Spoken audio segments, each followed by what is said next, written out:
Assalamualaikum warahmatullahi wabarakatuh.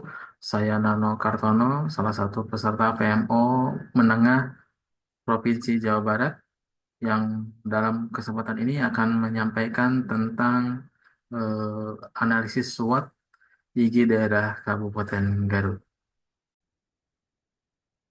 Kita mulai dengan refleksi perjalanan IG Kabupaten Garut dari tahun 2023 hingga 2026 ke depan rencananya.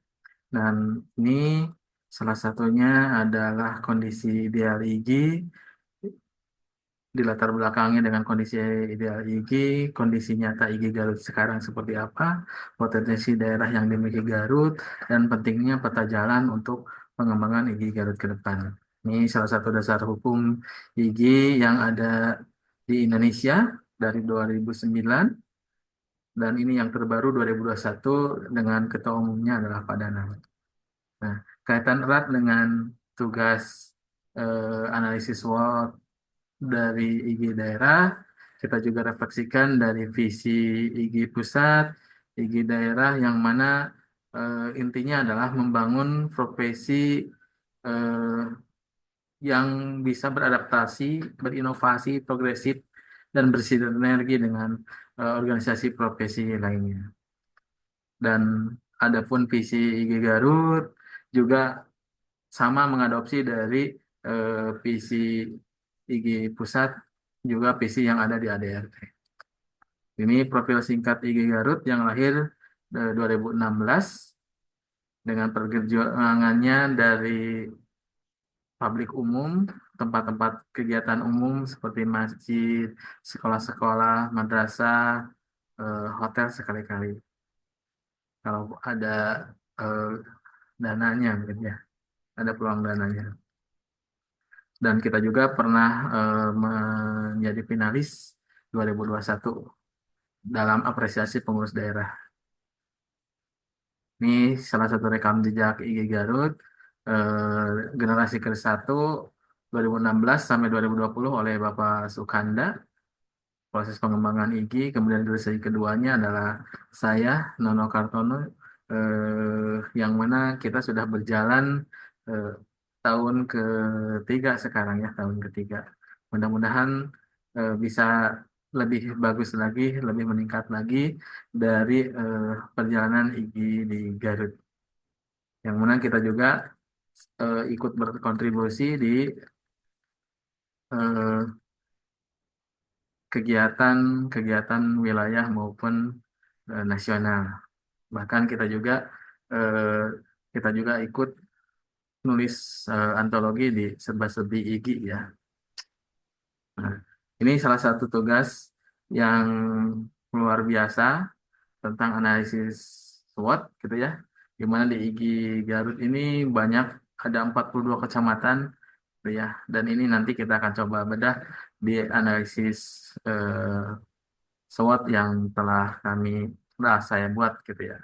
Yang mana kita refleksikan dari jumlah anggota yang ada 745 yang terdiri dari guru PAUD, Kober, SED, SMP, SMA, dan simpatisan dari Dinas Pendidikan, Kementerian Agama maupun Cadisdik. Nah, inilah salah satu potret, hasil potret saya terkait dengan kekuatan IG ya. Yang pertama memiliki basis data jumlah anggota 745 yang aktif resmi gitu ya dan tersebar di 42 kecamatan. Terus IG Garut berkomitmen fokus peningkatan skill kompetensi, kemudian merupakan organisasi profesi resmi yang diakui. Tadi udah dilihat ya di Kemenkumham. Kemudian sebelumnya tadi kita perlihatkan, keempat memiliki jejaring luas secara wilayah Jawa Barat maupun nasional dan melakukan kegiatan kolaborasi di daerah dan se-Indonesia. Selalu mengadakan pelatihan, workshop baik secara daring maupun luring. Contohnya seperti ngebahas IGA, ngariung bareng Sobat IG Garut yang dilaksanakan rutin minimal 2 minggu sekali setiap malam Sabtu ya. Kemudian ada pesan tiduri, pesantren teknologi informasi 2 hari. Ini biasanya dilaksanakan di bulan Ramadan. Kemudian ada diklat seperti PMO ya. Kita sedang merintis untuk melaksanakan di Garut. Mudah-mudahan nanti ke depan bisa. Kemudian ada nonton bareng, workshop, dan kegiatan menunjang lainnya yang pernah dilakukan di IGI Garut, termasuk juga amanah menjadi salah satunya IGI daerah di Jawa Barat yang menerima amanah melaksanakan program POP dari IGI Pusat yang dilaksanakan dari 2021 hingga 2023 kemarin. Kemudian kelemahan yang ada di IGI Garut itu yang pertama sumber daya finansial terbatas, kedua luas wilayah demografi dan akses beberapa wilayah di Kabupaten Garut eh, luar biasa belum merata ya untuk akses internetnya, juga jalannya juga ada yang berliku-liku, bahkan ada perjalanan dari Garut ke daerah Jakarta itu sama juga kita berkeliling di Garut juga ke daerah yang perbatasan gitu ke Laut Selatan sampai bisa sampai 5 jam kadang gitu ya. Apalagi ada curam demografinya. Dan yang ketiga kurangnya partisipasi aktif anggota dalam kegiatan IGI Garut. Sebenarnya untuk simpatisan IGI Garut tuh banyak gitu ya. Cuman ini juga eh, salah satunya yang sudah aktif terdaftar juga karena beberapa kurang gitu ya, kurang eh, mendapatkan pelayanan khusus karena kita juga masih terbatas. Kemudian kita juga di ke depan dihadapkan dengan tugas individu masing-masing dari satuan pendidikannya. Terus yang keempat, beberapa anggota IGI Garut menjadi anggota profesi guru lainnya. Jadi itu juga kadang suka ada bentrok jadwal sehingga untuk IGI Garutnya ya menyesuaikan. Tapi itu juga dikembalikan kepada anggotanya senyaman-nyamannya kalau kita tidak ada paksaan gitu ya. Silahkan saja bebas memilih yang terbaik untuk mereka. Nomor 5, kurangnya pemanfaatan teknologi informasi dalam kegiatan IGI Garut memang sangat terbatas. Kita juga memang akses internet masih menggunakan dari handphone yang ada. Kalau kerjasama dengan sekolah mungkin sekali-kali saja mungkin bisa. Tapi kalau keseringan kan kita juga menyesuaikan lah. Keenam, belum mempunyai sekretariat khusus. Gitu. Kadang kita tadi di awal diceritakan di masjid, di sekolah-sekolah, ataupun di tempat umum yang ada anggota IGI di dalamnya. Kadang di rumah salah satu pengurus juga gitu. Selanjutnya ada opportunities atau peluang. Satu, dukungan dari pemerintah daerah maupun pusat untuk kemitraan dan bantuan baik material maupun non material. Ini juga mudah-mudahan jadi peluang untuk kita juga karena IGI Garut juga pernah mendapatkan tadi program untuk POP, kemudian juga eh, bantuan untuk penyaluran apa sembako ya dari IGI wilayah gitu ya, beberapa paket untuk guru-guru di Garut. Kemudian yang kedua, perkembangan teknologi pendidikan berkembang semakin pesat dan ini juga membuka potensi untuk pelatihan berbasis digital. Dan tentunya ini juga yang sering kita lakukan. Yang ketiga, kolaborasi kegiatan IGI daerah, IGI wilayah, provinsi, dan IGI pusat melalui event bersama seperti yang baru saja di bulan Agustus ada Belajar Raya dan Temu Pendidik Nusantara kemarin di 2 November ya. Dan maupun kegiatan guru lainnya seperti HGN, Hari Guru Nasional, tanggal 25 November, dan Hari IGI ya, Hari Ulang Tahun IGI 26 November. Mudah-mudahan kita juga bisa kolaborasi kegiatan lagi di tahun ini. Selanjutnya ada ancaman atau threat. Yang pertama adalah persaingan, saingan organisasi profesi guru lain dengan guru lainnya dalam status keanggotaan. Kadang ini udah menjadi apa pejabat strukturnya mau memilih gitu ya, ya itu silakan. Tapi emang itu salah satu bagian dari kendala kami juga. Kedua, kendala ekonomi juga membatasi gitu ya. Karena kadang untuk kegiatan yang berbayar itu jadi aduh gimana ya gitu karena uangnya nggak ada. Tapi kita juga berupaya tetap melaksanakan kegiatan dengan atau tanpa bayaran pun. Yang paling penting kita lebih ke dalam peningkatan skill kompetensi dan kebermanfaatan. Tiga, perubahan kebijakan pendidikan juga menuntut adaptasi yang cepat dan tepat. Kebijakan dari pemerintah itu juga menjadi sorotan gitu. Yang paling utama mungkin sekarang yang hangat-hangat adalah kebijakan dari Menteri Pendidikan Dasar dan Menengah. Yang keempat ada stigma persepsi negatif terhadap fungsi kontrol ke pemerintah oleh organisasi profesi lainnya.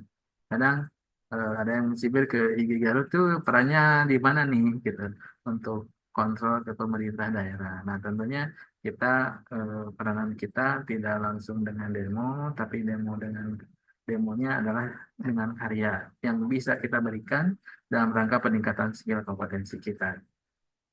Dan banyak sekali guru-guru kita juga yang menjadi instruktur nasional gitu ya, instruktur fasilitator daerah juga gitu ya, untuk eh, kegiatan pengembangan pendidikan di Garut. Nah, salah satunya melalui didorong oleh IG Garut. Ini program yang sudah berjalan di IG Garut, ada yang sebelumnya tentunya di 2023, 2024, 2025, 2026. Ini secara program yang rutinitas saja gitu ya. Selanjutnya ini adalah rancangannya kita ingin merancang nih gebrakan yang ke depan itu khususnya kalau 2023 kita alhamdulillah saja gitu ya karena kita ada eh, bantuan dari pengurus pusat gitu ya terkait program POP. Nah, kalau 2024 kita bismillah gitu ya mudah-mudahan 2024 tinggal sebentar lagi. Mudah-mudahan nanti 2025 kita bisa membangun kemitraan dengan Pemda dengan adanya kepala daerah yang baru, kemudian kita juga bisa membangun networking, usaha mandiri dan punya lembaga training center. Lagi 2026 di akhir masa jabatan saya juga punya base camp sendiri atau sekretariat ya tempat ngumpul eh, punya unit usaha ada unit usahanya kemudian ada tempat coachingnya ada juga tempat teacher center belajar gitu ya dan ini harapan mudah-mudahan ini menjadi doa untuk bersama gitu ya mudah-mudahan peta jalan IG Garut ke depan ini bisa 2026 ini 100% gitu ya bisa eh, beradaptasi guru-gurunya bisa memberikan dampak dalam rangka peningkatan kualitas ya peningkatan kualitas pendidikan di Kabupaten Garut gitu ya khususnya umumnya di Indonesia. Nah, tentunya ini dalam mendorong pendidikan karakter. Kalau di Sunda itu karakter yang masali gitu ya, yang ada niti niti harti, niti surti, niti bukti, niti bakti, niti jajati. Ya, itu juga slogan Sunda yang intinya kita niti harti, kita harus paham gitu. Eh, kita juga harus pahami gitunya dan ujung-ujungnya adalah peningkatan karakter. Nah, ini salah satu progres rencana pengembangan IG Garut di mana ada strategi, tujuan, indikator, dan aksi konkretnya. Mudah-mudahan ini semua bisa terlaksana. Ini hanya secara global saja karena disesuaikan dengan apa yang bisa disampaikan dengan durasi waktunya. Mudah-mudahan ini gambaran kecil tentang analisis SWOT saya terkait ini Garut. Mudah-mudahan bisa bermanfaat dan siapapun yang melihat, menyaksikan, bisa berkomentar dan tentunya kita sama-sama saling gitu ya, mendukung gitu ya, mendorong untuk perbaikan di Garut ke depan lebih baik dan tentunya bisa lebih bermanfaat. Salam sharing and growing together dari Garut untuk Indonesia. Kita punya prinsip DKA, Dinas Karena Allah. Assalamualaikum warahmatullahi wabarakatuh.